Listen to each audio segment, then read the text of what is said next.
हरे कृष्ण। श्लोक 3। पश्यैतान् पाण्डुपुत्राणाम् आचार्य महतिं च मुं भोळां द्रुपदपुत्रेण तव शिष्येन धीमता।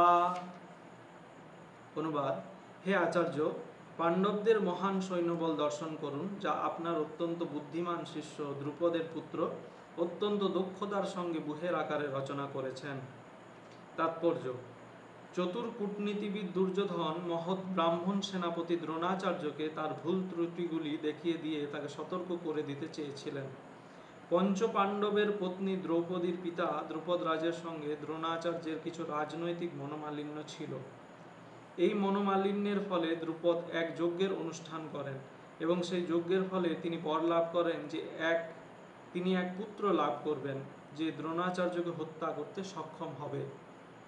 দ্রোণাচার্য এই বিষয়ে সম্পূর্ণভাবে অবগত ছিলেন, কিন্তু দ্রুপদ তার সেই পুত্র ধৃষ্টদ্যুম্নকে যখন অস্ত্র শিক্ষার জন্য তার কাছে প্রেরণ করেন, তখন উদার হৃদয় সত্যনিষ্ঠ ব্রাহ্মণ দ্রোণাচার্য তাকে সব রকমের অস্ত্র শিক্ষা এবং সমস্ত সামরিক কলাকৌশলের গুপ্ত তথ্য শিখিয়ে দিতে কোনো দ্বিধা করেননি।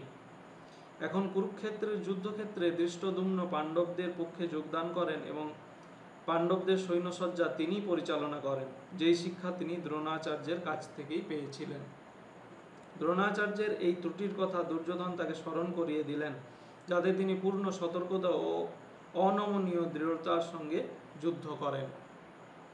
দুর্যোধন মহৎ ব্রাহ্মণ দ্রোণাচার্যকে এটিও মনে করিয়ে দিলেন যে পাণ্ডবদের, বিশেষ করে অর্জুনের বিরুদ্ধে যুদ্ধ করতে তিনি যেন কোনো রকম কোমলতা প্রদর্শন না করেন, কারণ তারাও সকলে তার প্রিয় শিষ্য। বিশেষত অর্জুন ছিলেন সবচেয়ে প্রিয় ও মেধাবী শিষ্য। দুর্যোধন সতর্ক করে দিতে চেয়েছিলেন যে এই ধরনের কোমলতা প্রকাশ পেলে যুদ্ধে অবধারিতভাবে পরাজয় হবে। হরে কৃষ্ণ।